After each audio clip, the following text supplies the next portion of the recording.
Você já ouviu falar de My Hero Academia?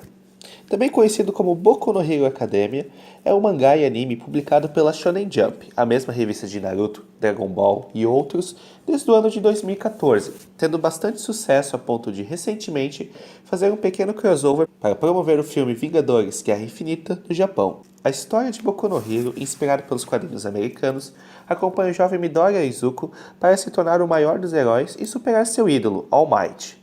Seu autor, Kohei Horikoshi, também demonstra seu conhecimento de cultura americana ao referenciar Star Wars e outros filmes com nomes de localidades durante a história. Em seu tempo livre, desenha rascunhos de heróis e outros animes. Portanto, não é de surpreender que alguém assim possa ter conhecimento das chamadas Eras dos Quadrinhos. Divididas de maneira básica em 7 eras, tais classificações buscam indicar como foram as tendências dos estilos de quadrinhos americanos durante certo período de tempo de nossa história.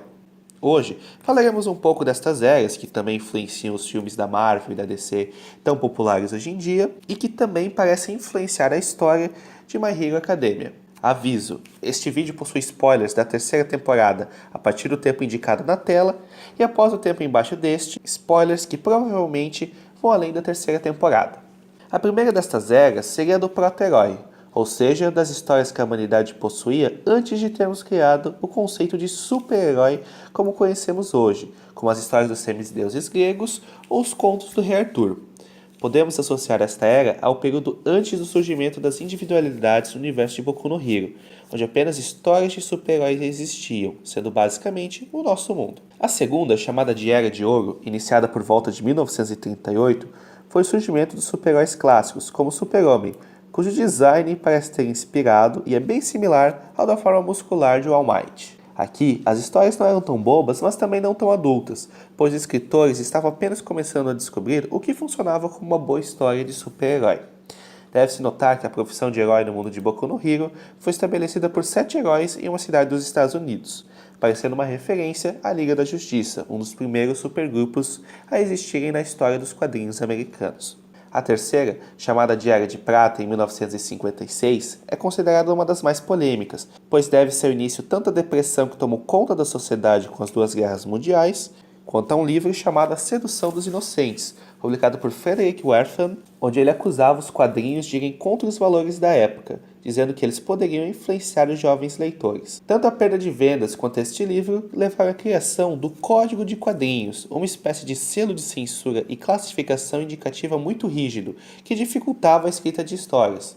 Tudo isso resultou em histórias bem ridículas e praticamente sem violência nenhuma, sendo muito mais voltadas ao humor. Esta era parece estar incorporada à história de Boku no Hero pelo aspecto da sociedade depressiva e em caos, pois é falado que antes de All Might aparecer e deixar tudo melhor, o clima era tenso e o país perigoso devido a conflitos causados pelo crime, invocando a era dos heróis mais cômicos para melhorar os ânimos da sociedade, como se essa estivesse precisando de um símbolo da paz. Em seguida, a quarta era, a de bronze, em 1970, se iniciou com o abrandamento e então fim do Código de Quadrinhos, permitindo aos escritores que histórias mais profundas fossem publicadas, embora ainda não fossem tão tensas quanto as da próxima era. Aqui, problemas da sociedade real, como o uso de drogas, abuso e representatividade, foram abordados, e uma outra tragédia acontecia aos super-heróis, embora a temática tendesse mais para o lado super e menos para o lado realista. Essa transição da Era de Prata para a de Bronze pode ser observada em Boku no Hero com a vitória de All Might sobre seu arqui-inimigo, uma coisa boa, mas que tem custos como a morte de sua professora e ferimentos graves. Com essa derrota, algum tempo passa, e um período de paz onde a história de Midoriya começa, onde o conhecemos sofrendo bullying, um problema da sociedade real, mas com origens em superpoderes, mas que é um bullying com origens nas ideias de superpoderes. Ele também fica sabendo das dificuldades de ser um herói quando seu ídolo, All Might, mostra seus ferimentos graves, mas ainda mantém uma visão positiva e até romantizada da sociedade de heróis, a qual ele sempre sonhou em fazer parte. Vamos então para a quinta era, a chamada Era Sombria, que veio nos anos 70 e 90 como uma tentativa de cativar um público mais velho através de histórias com mais ação, mortes, desilusão e um certo senso de cinismo. Para se ter uma noção, Watchmen e Batman The Dark Knight Rises são consideradas as duas obras mais famosas deste período.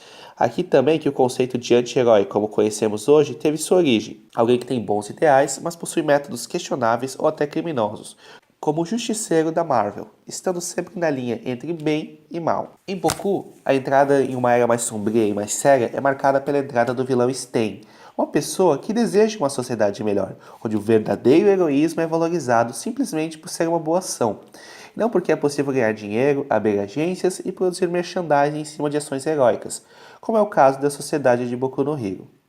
Embora nós, leitores, possuíssemos tal informação desde o primeiro episódio, nunca nos foi chamado a atenção para os problemas que esse tipo de sociedade cria, mesmo que eles, logicamente, sempre estivessem lá. Assim como a Era Sombria apontou diversos problemas de ser um herói que não eram apontados em eras anteriores. O problema é que para resolver isso, Sten mata heróis que ele não considera dignos, respeitando apenas aqueles que em sua mente praticam um heroísmo altruísta, como All Might e Midoriya.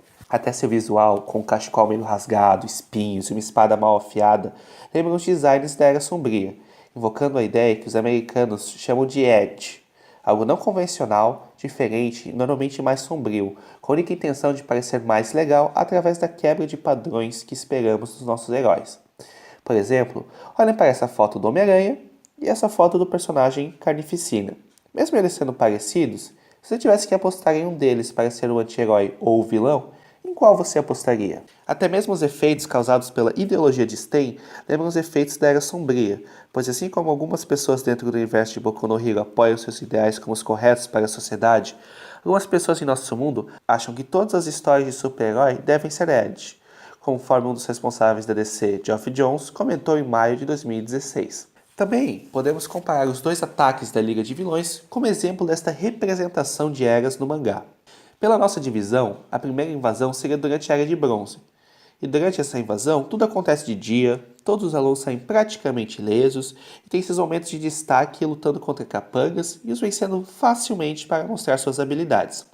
Com All Might finalizando o vilão principal com um discurso encorajador e tudo terminando bem com apenas alguns ferimentos leves. Já a segunda invasão, que por nossa divisão aconteceria na Era Sombria, ocorre à noite, com estudantes sendo expostos a um gás venenoso e o time de vilões sendo composto de combatentes de elite que se dividem em assassinos em série, canibais, torturadores, que buscam sequestrar heróis para fins nefastos, ferindo seriamente estudantes, os quais neste caso estão claramente em desvantagem, com um deles chegando a perder o controle de seus poderes de maneira bem perigosa. A invasão também acaba terminando como uma derrota para os heróis, que mal conseguiram sobreviver.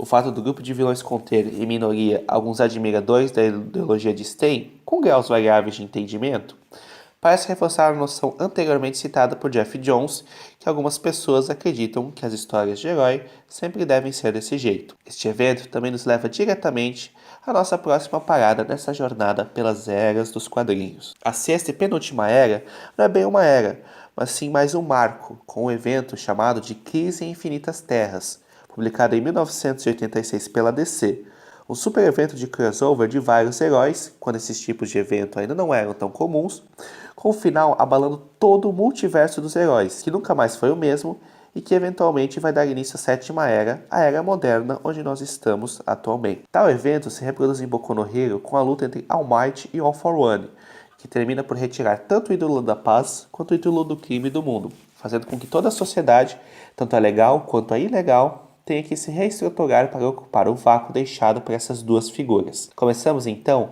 a sétima e atual era, a moderna, que começou por volta dos anos 2000, que busca trazer um equilíbrio entre humor, tragédia, super-heroísmo, realidade e todos os outros aspectos já apresentados até aqui. Faz sentido que Midoriya, com a perda de All Might como herói, tenha de se estabelecer por conta própria a partir deste momento para marcar seu lugar na história, assim como esta era moderna está tentando fazer. Também é nesta era que a ideia de bem ou mal, branco e preto, esse maniqueísmo, praticamente cai por terra, com vilões mais complexos e com motivações às vezes até possíveis de serem entendidas e talvez até simpatizadas, em vez de serem simplesmente maus por serem maus. Isso se reflete em Boku no Hero com a apresentação dos vilões Overhaul e Gentle, dois vilões com motivações mais além de simplesmente causar destruição, como a Liga dos Vilões em arcos anteriores. Por último, ainda que não tenha surtido muitos resultados na história de Boku no Hero, a sociedade do universo do mangá pretende enfatizar o trabalho em equipe para compensar a falta de All Might, lembrando as inúmeras equipes que aparecem nos quadrinhos atualmente, com inúmeros membros sendo trocados quase todo mês. Então, pessoal, é isso. Espero que tenham gostado. E visto que, assim como a mídia oriental do Japão influenciou muito a nossa mídia ocidental, a mídia ocidental também vai expandir sua influência mundialmente, influenciando sim também a mídia oriental. Até a próxima. Tchau, tchau.